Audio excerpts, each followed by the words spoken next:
الصلاة والسلام على سيد الأنبياء والمرسلين وعلى آله وصحبه أجمعين إلى يوم الدين.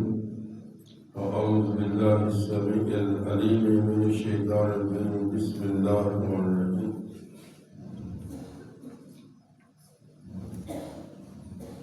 وَلَقَدْ خَلَقْنَا السَّمَاوَاتِ وَالْأَرْضَ.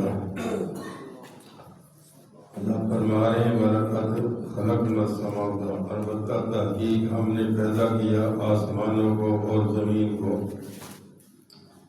فی ستۃ ایام، 6 دنوں کے اندر.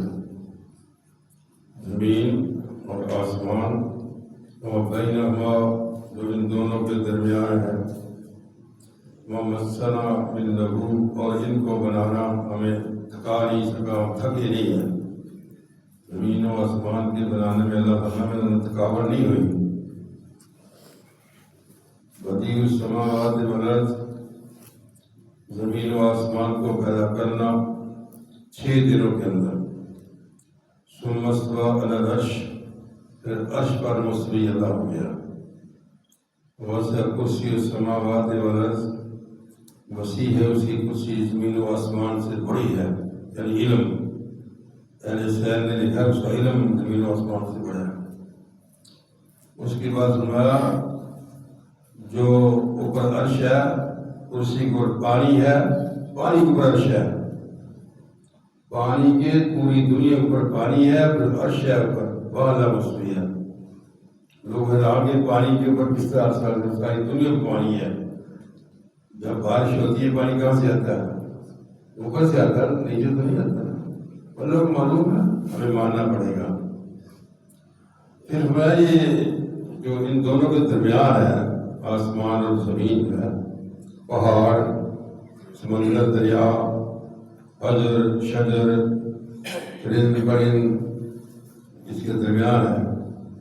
وتحت الثری، اور ساتوں زمینوں کے اندر 14,000 مخلوق اللہ تعالیٰ، 14,000. مفسرین لکھا ہے ابن کثیر نے کہ 14,000 تعداد ہے جو اللہ کی مخلوق ہے، اللہ دے رہا ہے. اللہ کو پار رہا ہے. نمرود کہنے لگا ابراہیم علیہ السلام کو سے کہ اپنی فوج لے آ. فوج تو نہیں ان کے پاس تھی، اس کی فوج وہ اپنے کو رب کراتا تھا.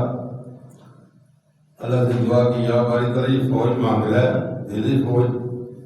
اللہ نے کہا جبرائیل علیہ السلام کو جاؤ کو کاف پہ چلے جاؤ، پہاڑ سے چھوٹا سا سراغ کھولو جہاں ہماری مچھروں کی فوج کھڑی ہے.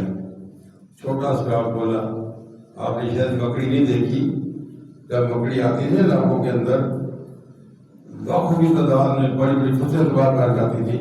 ہم چھوٹے ہوتے یہ مکڑی آ گئی تو وہ مچھروں نے جا کر ساری فوج کو چٹم کر لیا، اور ایک مچھر جا اس کے دماغ میں بیٹھ گیا ناک کے ذریعے. وہ چھتر کھاتا، جوتیاں کھاتا، جو کہتا میں اللہ ہوں. جب جوتی پڑتی تو مچھر ہوش ہو جاتا، جب پیچھے آتا چھتر ڈالنا وہ پھر شروع ہو جاتا.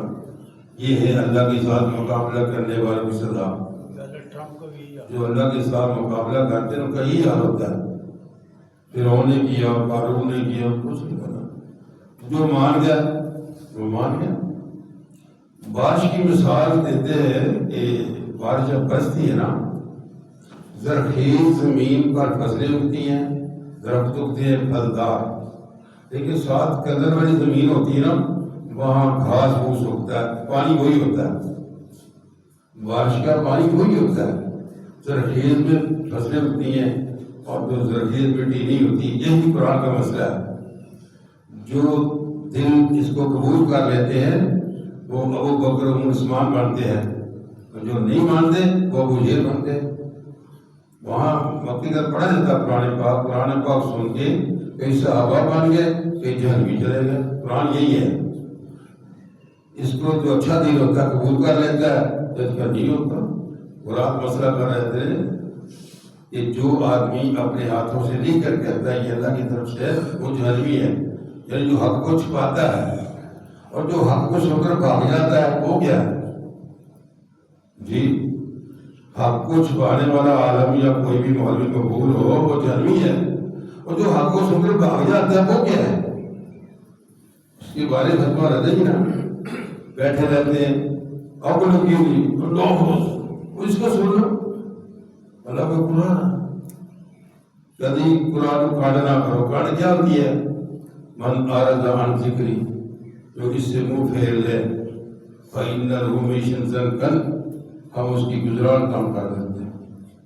اور ناشر یوم القیامت اعمال، پرانی پاکی ہے، قیامت کے دن اس کو اندھا کر دیں گے، وہ سارا چھین لیں گے۔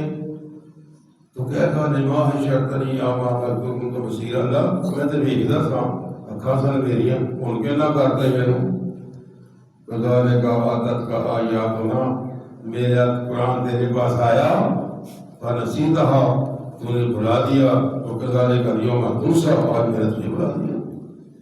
جس طرح تو نے اپنی زندگی میں میرے قرآن کو بھلایا تھا نا، آج میں نے بھلا دیا۔ میرے بھائی اس قرآن کے ساتھ محبت کریں، جس نے اس کا محبت کی آسمانوں میں چلا گیا۔ ان اللہ یرفع بہذا الکتاب، اللہ تعالیٰ اس کتاب کے ذریعے قوموں کو عروج دیتا ہے، اور یدعو بہ آخرین، جو چھوڑ دیتے ہیں وہ ذلیل ہو جاتے ہیں۔ اس وقت ہم نے چھوڑا اور یہودیوں کے مفروض ہیں، یہودیوں پر غالب ہیں، 25 کروڑ پاکستانی مغلوب ہیں اور چند یہودی ٹھہرے ہوئے ہیں، اسی وجہ سے قرآن کو چھوڑ دیا۔ اللہ تعالیٰ اس کو پڑھ کر سمجھ کر عمل کی توفیق عطا فرمائے۔ وآخر دعوانا الحمد للہ رب العالمین۔